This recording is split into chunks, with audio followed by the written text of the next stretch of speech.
Hoy es uno de estos podcasts donde muchos de ustedes van a decir, sí, están diciendo lo malo. Hoy vamos a hablar de aspectos realmente negativos que están sucediendo en el sector vivienda de los Estados Unidos y están muy relacionados con la asequibilidad. Se ha perdido la posibilidad de comprar una vivienda a lo largo del tiempo en los Estados Unidos. Vamos a ver muchos de los factores que están afectando, vamos a ver en qué punto nos encontramos en este momento, incluso ver si esto se está agravando o es una situación que llegó a su clímax y va a empezar a estandarizarse o a mejorar. Adicionalmente, vamos a ver dónde están cayendo los mercados inmobiliarios, puntos muy específicos de los Estados Unidos, pero donde sí hay caída y vamos a analizar cuál es la profundidad de esa caída. Adicionalmente, vamos a estar viendo algo muy positivo, que es cómo en el tiempo tener una vivienda puede ser un factor clave para que tu patrimonio crezca y cuáles son los factores más importantes que debes tener en cuenta para que esto suceda. Es un podcast que tiene algo de lo malo y algo de lo bueno, pero vamos a analizar siempre con transparencia. Como ustedes nos los pidieron que hablemos de lo que está realmente mal en la economía y en el sector de vivienda, vamos a analizar y vamos a buscar esos puntos para que tú tengas esa visión, pero esperemos que el podcast que publicamos hace 2 días te lo suavice, porque ahí hablamos de muchos números que hacen una gran diferencia con el podcast del día de hoy. Como siempre, mi persona, Gabriel Peroso, estoy acompañado con mi amiga y socia Yenixa Molina, es un gran placer estar con ustedes el día de hoy. Jenny. Como tú lo denominaste, estos artículos, lo que vas a hablar, son artículos que traen sangre, artículos difíciles, artículos complejos y artículos que hablan sobre asuntos que no podemos ocultar, que están allí, pero que no necesariamente es una situación que nos afecta a todos ni una situación que afecta a toda la geografía de los Estados Unidos. Cuéntanos un poco, ¿qué tan difícil es comprar una vivienda hoy en día comparado con hace algunos años atrás? Fíjate, esto viene de un artículo que encontré que habla de eso. ¿Qué sucede? O sea, comparado el mercado inmobiliario hoy, 2025, con el mercado inmobiliario de 1975, ¿qué ha sucedido? ¿Cuál es la diferencia? ¿Qué tan difícil, qué tan rudo es para nosotros los compradores hoy poder entrar en este mercado? Y me voy directamente al artículo. ¿Qué me dice? Les leo. En 1974, el precio promedio de una casa era $30,000. Suena maravilloso realmente, $30,000 el promedio de una casa. Si se ajusta por inflación al dinero, a lo que cuesta el dinero hoy, esa casa costaría $195,638. Resulta que la casa promedio hoy cuesta 415,000. Es bastante el incremento. Adicionalmente, ¿qué pasa con el ingreso familiar? El ingreso familiar en 1974 era de $11,100 al año. Hoy en día, el ingreso familiar estamos hablando de 80,610. Si yo actualizo el dinero de hoy, estos $11,100 del 74, estamos hablando de un ingreso de $70,785 en el 2024. Entonces, en esta tabla yo puedo relacionar los números y yo veo cómo la relación precio-ingreso del 74 era 2,76. Hoy en día es 5,15. Realmente se nota cómo el precio de las propiedades ha aumentado mucho más de cómo ha aumentado el ingreso de las familias. Y eso hace que para nosotros como hogar sea más difícil poder comprar una propiedad. Esto por este lado. Por otro lado, ¿qué pasa con el pago mensual? Nosotros hoy en día tenemos una ventaja. En lo que es el porcentaje de interés, lo que pagamos por prestar dinero es inferior, parece mentira, que lo que se pagaba hace 50 años. Hace 50 años era 9,19, hoy en día ronda en 6,9% el interés. Pero vamos a sacar las cuentas. De 30,000 que costaba una propiedad en 1974 con un pago inicial de $6,000, tú quedabas debiendo, estamos hablando, tu pago mensual se iba a 196,39. Haciendo la matemática, esto es lo que quedas pagando. Ahora, tus ingresos mensuales eran alrededor de 925 y esto es aproximadamente el 21,2% de tu ingreso. Pago de la casa representa el 21,5% del ingreso de la familia. Hoy en día, ¿qué pasa? Haciendo exactamente la misma matemática, el pago de mi casa es el 31,36% del ingreso en promedio. Sabemos que hay muchas ciudades donde este porcentaje es bastante superior. Y aquí en la tabla lo ven lo que es la tasa de interés, el pago mensual y la relación pago-ingreso. Por otro lado, la inicial. Aquí para los cálculos me están tomando el 20% en ambos casos.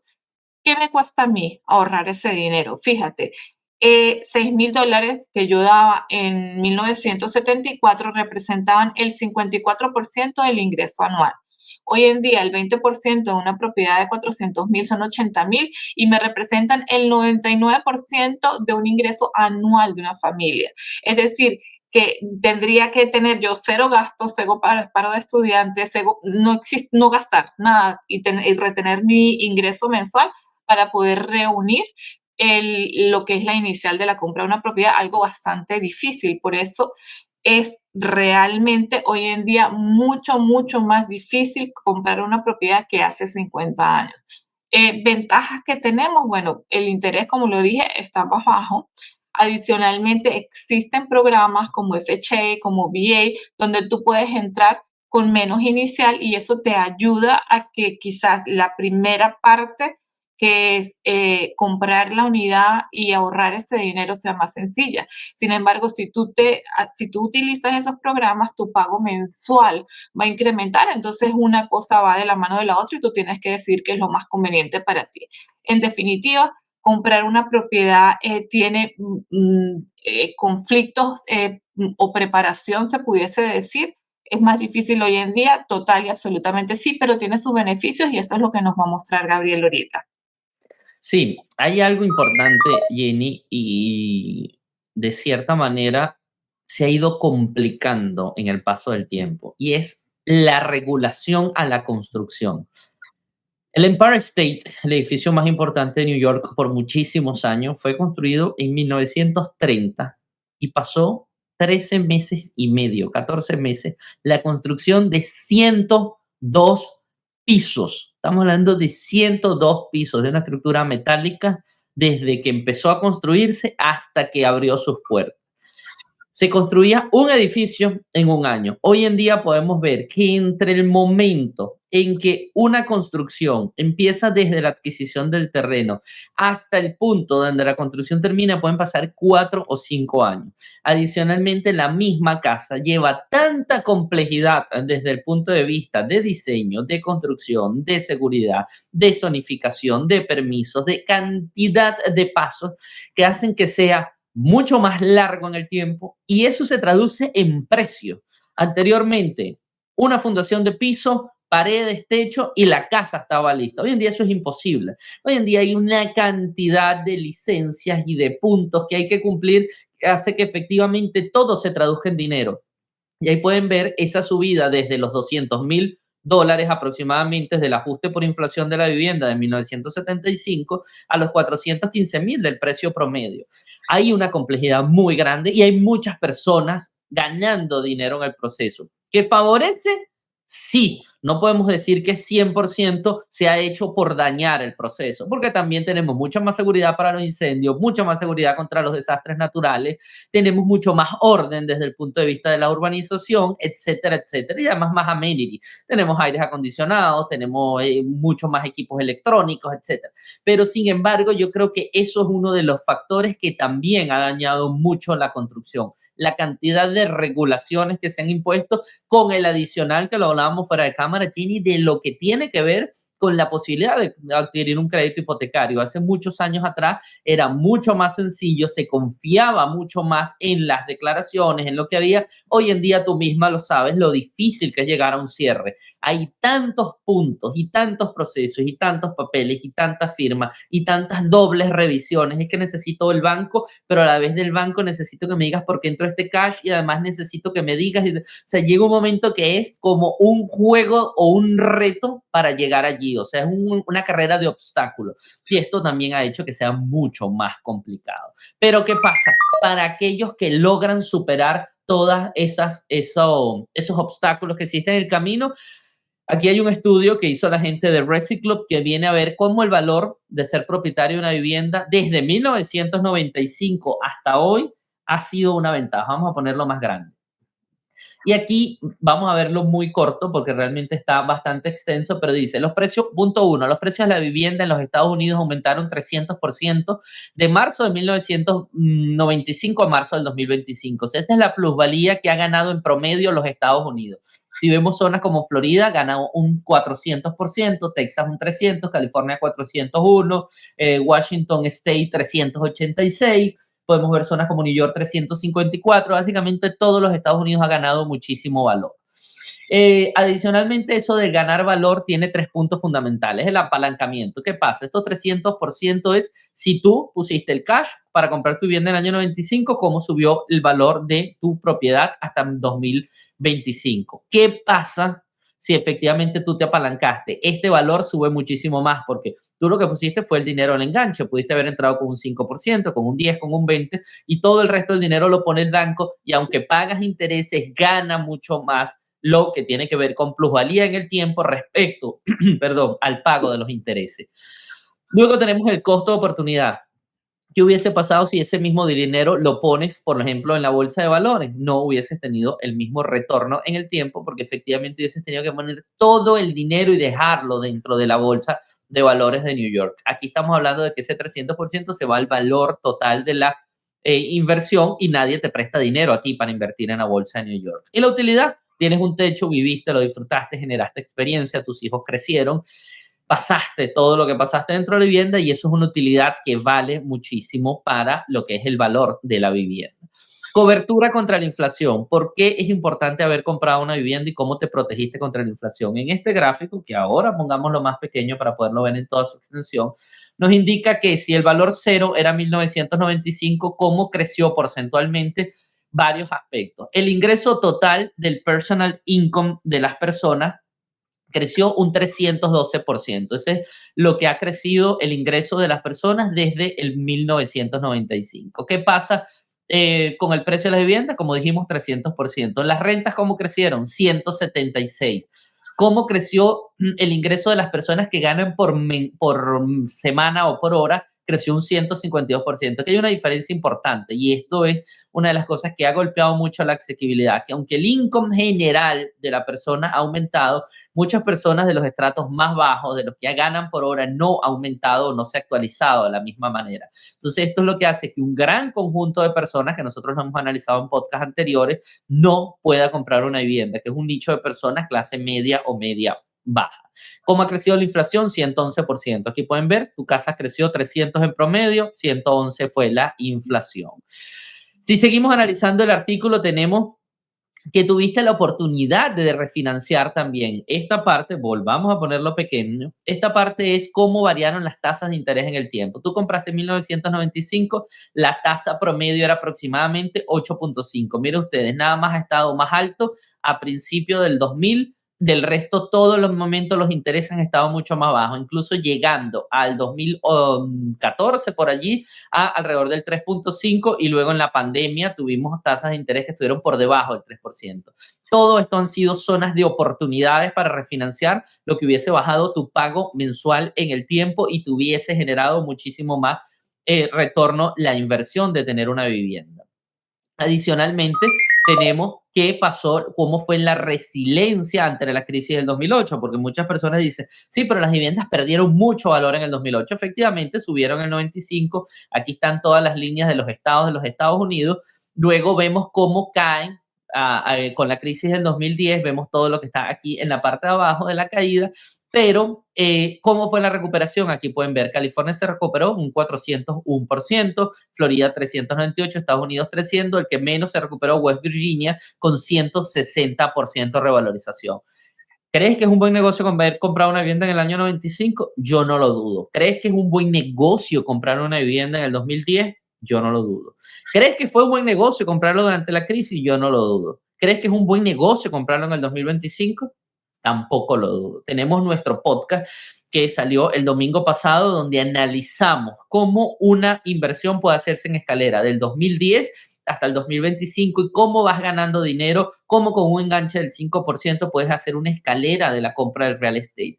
Esto es lo maravilloso y lo bonito del mundo del real estate, que muchísimas veces, aunque te digan que no es el momento, Es tu momento, tienes que entenderlo y tienes que creértelo. Si tú tienes la fiel creencia de que efectivamente puedes comprar una vivienda, nadie te podrá decir al final de 10, 15 o 20 años que hiciste mal negocio. No conozco a nadie que diga, compré esta vivienda comprándola bien y diga, estoy arrepentido. Si compraste un negocio que desde el principio resultaba malo, eso es otro negocio. Por poner un ejemplo, decir ahorita comprar en Brickell para hacer rentas cortas, eso es un mal negocio y va a ser un mal negocio y continuará siendo un mal negocio quizás por 10 años o por 15 años. Pero si tú compras una vivienda para vivirla, la escoges bien, en estos momentos, por ejemplo, compras preconstrucción, tienes una tasa de interés baja, eso en el futuro siempre se va a transformar en un gran negocio. Pero ¿qué pasa? Hay mercados que van hacia la caída. Eso es una de las cosas que vamos a ver ahorita con Jenny, de cómo efectivamente hay mercados que pueden estar ahorita en un gran momento, pero de seguro se recuperan a lo largo del tiempo. Cuéntanos, Jenny, ¿cuáles son esos mercados? Sí, en este artículo le hablo de cuáles son los 4 estados que tienen riesgo de caer. Sin embargo, siempre lo hemos dicho, en el riesgo existen las oportunidades, sobre todo para las personas que están preparadas para comprar, porque se pueden sacar ciertas concesiones y beneficios de vendedores que necesitan vender en el momento. Ahora voy al artículo, disculpen, que habla de cuáles son los 4 estados. ¿En base a qué? Ellos están diciendo que existe el riesgo. Número 1, viviendas inasequibles, es decir, el ingreso de la familia de la zona simplemente no funciona o no llega para la compra de la propiedad. Número 2, hipotecas bajo el agua. ¿Qué es una hipoteca bajo el agua? Una hipoteca bajo el agua es que lo que se debe de la propiedad es superior a lo que vale. Entonces está bajo el agua, así se llama. Como tercero, tenemos el aumento de ejecuciones inmobiliarias que está sucediendo en algunas áreas de Estados Unidos. Y por último, el aumento del desempleo. Basado en esos 4 factores, simplemente se filtró y se seleccionaron cuáles son los 4 estados en los cuales hay mayor probabilidad de crisis. Comenzamos con el primero, que es California. Me voy directamente a la tabla. Inasequibilidad realmente, por decir, en un condado se necesita el 70.4% de los salarios para poder comprar o pagar el pago mensual de una propiedad. El promedio nacional es 34%. Adicionalmente, las tasas de ejecución hipotecaria, aquí tenemos 1 de cada 631 unidades, el promedio nacional es 1 de 1.671. Y la tasa de desempleo superior al promedio tenemos en un condado 7.9% comparado con el 4.2% que hay a nivel nacional. También el artículo nos dice que en estas zonas quizás sin solidez económica se hicieron aumento de precios y eso está trayendo este tipo de problemas. El siguiente estado es Illinois. Illinois es una área en donde existe disminución de la población por los altos impuestos a la propiedad y eso ha generado que el inmueble en general tenga problemas, el mercado inmobiliario. Inexaquibilidad elevada, no me dice el porcentaje, pero es elevada. Las tasas de ejecución hipotecarias también son elevadas y la tasa de desempleo está parecida a lo que es el promedio nacional. Siguiente, 2 áreas que siempre nos han llamado mucho la atención. Estamos hablando de Florida y la zona metropolitana de Nueva York. ¿Qué está sucediendo en la Florida? Dice 7 condados de Florida se identifican de alto riesgo. Dice que en Florida, en algunas zonas, hay un posible riesgo de sobreconstrucción. Teníamos mucha afluencia de personas, aún siguen viniendo muchas personas a la Florida, pero es muy cierto que durante la pandemia vino una mayor cantidad. En base a eso, se planificó una construcción. Es cierto que los constructores están desacelerando hoy en día, pero probablemente la sobreconstrucción está generando algún tipo de crisis. Y la persistencia de la inexaquibilidad en el área metropolitana de Nueva York. Entonces, si me vengo a la tabla, tengo inexaquibilidad igual Nueva York. Tenemos un condado que es el 106.5% del ingreso, otro que es 70.4% del ingreso para poder comprar una propiedad. Es total y absolutamente inasequible. Nueva York 106.5, Florida 70.4. Hipotecas bajo el agua tienen en un condado, el condado Pasco de la Florida, 15.8% de las hipotecas están bajo el agua, promedio nacional 5.7. Tasas de ejecuciones hipotecarias tenemos en el condado de Charlotte, una de 198 están en ejecución hipotecaria, o foreclosure nacional 1.671. Y la tasa de desempleo es el promedio nacional. Sin embargo, recordemos que en el área del sur de la Florida, en el área de Miami, el desempleo es bastante inferior al promedio nacional. Todos estos factores influyen considerablemente en lo que es que la unidad o la zona o el metro esté en riesgo. El mercado inmobiliario de Estados Unidos es totalmente diferente, lo hemos dicho siempre, y es importante que estos estados, probablemente la gente dirá, bueno, salgo corriendo de ese estado. No, no es así. No es así. El estado, digamos, la Florida en general tiene muchos metros que en unos están subiendo los precios y en otros están bajando. Y es importante que tú sepas en la zona que tú estás comprando hacia dónde van los precios. Si tú quieres comprar en ambas zonas, puedes encontrar oportunidades. ¿Por qué razón? Porque todos los vendedores están dando descuentos y están dando ayuda. Gabriel, yo sé que tú tienes informaciones referente a las edades que están comprando en referencia también a lo que son los foreclosures. Cuéntanos. Sí, como dijimos al principio del podcast, esas son malas noticias. O sea, cuando ves esos cuadros dices, wow, no se puede, es imposible. Pero esa es la noticia generalizada y extrayendo solamente el pedazo peor que puede haber para poder hacer la noticia. O sea, si nosotros nos vemos, es como les dije al principio del podcast de la semana pasada, que les dije, no te cases porque la posibilidad de divorciarte entonces va a existir. Entonces, mejor jamás casarte para que no tengas una posibilidad de divorciarte. Entonces, no voy a comprar la casa porque hay una posibilidad de no poderla pagar. No voy a comprar la casa porque hay una posibilidad de que voy a perder precio. Entonces, nunca lo vas a ver bien porque siempre va a existir la posibilidad. Cuando tú haces bien el negocio, va a ser distinto, vas a minimizar todos los riesgos y vas a poder entender qué es lo que estás haciendo, cómo lo estás haciendo y con el paso de los años vas a decir, si lo hago bien, es muy distinto. Lo mismo que escoger una buena pareja para casarte, las posibilidades de divorciarte van a ser mucho menores. Nosotros estamos viendo ahora en pantalla cuáles son las edades que están comprando. Esto es un análisis que nos trae la Asociación Nacional de Realtors y es interesante, Jenny, ver cómo no hay asequibilidad para los jóvenes, cómo los jóvenes no están pudiendo entrar en el mercado de vivienda. Voy a poner esto un poco más extenso aquí.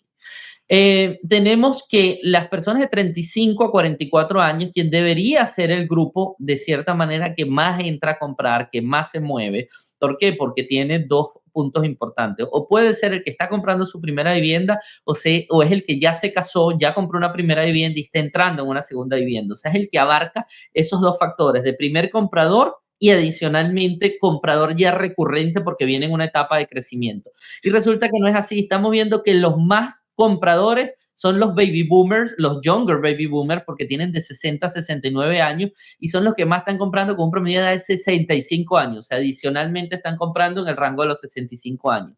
Los que les siguen en compra es la generación X, que son los de 45 a 59, con 24%, pero a la vez vemos que están comprando con 52 años. Esto quiere decir que realmente los que están en el mercado son los compradores recurrentes que ya compraron hace unos años, cuando sí se podía, lo que vimos, que había mucha más asequibilidad a principios del 2000, hacia 1990, y ahora están comprando, están vendiendo, se están moviendo. Pero esto nos demuestra esa crisis de asequibilidad. Adicionalmente, aquí vemos cómo aquí son buyers and sellers, cómo se están moviendo y podemos ver justamente cómo los millennials son los que están en un 38%, esto es al 2024. Entonces aquí vemos dos grupos que se están moviendo, pero también estamos viendo la generación Z cómo se queda abajo. Entonces al final es complicado porque no está resultando ser como pareciera que debiera ser, porque aquí están viendo cómo efectivamente estaban muy parejos y aquí se han distanciado, se han cruzado y se están yendo unos por un lado, otros por otro, pero efectivamente hay crisis de asequibilidad. Esto lo demuestra porque no todo el mundo puede comprar y es mucho de los mensajes que recibimos que hay dos grupos muy atrapados, el que no puede entrar en la primera vivienda o aquellos que están atrapados en una vivienda y no pueden venderla porque tienen tasas de interés muy bajas, no tienen a dónde irse o viven en Miami, se tienen que mudar, pero al final refinanciaron la casa, tienen tasas de interés bajas, o sea, se quedan como atrapados y el inmueble termina siendo una especie de cárcel. Pero hay otra estadística que nos está diciendo lo difícil que está el mercado de la vivienda hoy. Este es el tiempo promedio que está durando una persona propietaria de una vivienda en salir de la vivienda y mudarse a una nueva vivienda. Estamos viendo que a principios del 2000 era 6.5 años. La gente cada 6.5 años en promedio se estaba mudando. Esto fue subiendo durante toda la década del 2010, llegó a su punto con la pandemia y luego ha habido una pequeña movilidad, pero sigue en niveles de 12 años. Es decir, es el doble del tiempo que antes pasaba una persona. Por placer, no lo creemos. Porque están muy a gusto, no lo creo.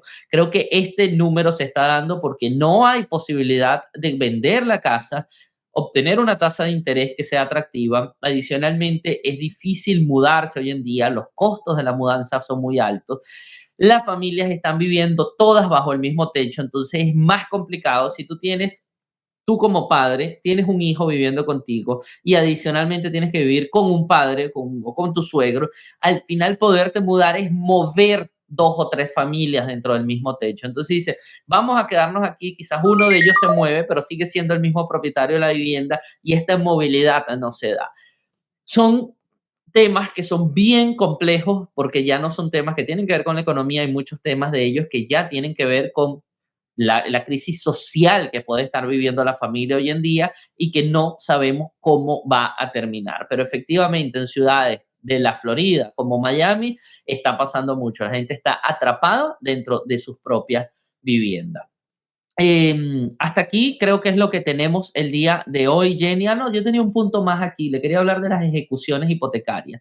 Esto es un artículo que traemos justamente de nuestro propio blog y solo quería mostrarle el gráfico. Para aquellos profetas del desastre en este punto, aquí están las ejecuciones hipotecarias. Estamos a los niveles de antes de la pandemia, pero no a los niveles de finales de la década del 2000. Es decir, las ejecuciones hipotecarias se están manteniendo debajo de las 100.000 ejecuciones, lo que es lo mismo de toda la época empezando, digamos, una época de normalización, pudo haber sido en el año 2012, estábamos alrededor de 300.000 ejecuciones hipotecarias, todo esto se mantuvo bajando, luego vino la pandemia, no hubo ejecuciones hipotecarias básicamente porque no se podían llevar a cabo y efectivamente ahorita que sí ya se pueden, estamos alrededor de 100.000. ¿Cuál es el principal factor que está aquí? La cantidad de dinero que han ganado todas las viviendas hace que la gente no pierda la vivienda. Lo que tú explicaste al principio del podcast, casas bajo el agua hay muy pocas, la gente simplemente vende, hace algún short sale, hace algún movimiento económico, logra salir de la unidad de vivienda, paga el banco y no la pierde. Eso es efectivamente lo que sucede a nivel de foreclosure, no es una realidad que tengamos en este momento. ¿Algunas palabras para cerrar el podcast, Jenny? Contáctenos. Es muy sencillo. Vamos a encontrar un link directamente a nuestro WhatsApp. Cualquier pregunta, cualquier duda que ustedes tengan de cómo prepararse o en la compra de una propiedad o en la venta, nosotros estamos aquí simplemente a la orden. Es así, muchísimas gracias a todos los que nos ven. No dejes de darle like al video con el pulgar que le indicas a la plataforma que es contenido de calidad, compártelo y adicionalmente suscríbete a nuestro canal con 4 podcasts a la semana, cargados de información valiosa, transparente y honesta, siempre analizada por nosotros para ustedes. Muchísimas gracias una vez más. ¿Dónde vivir en Miami Real Estate? E invierte en Miami Real Estate. Transparencia total.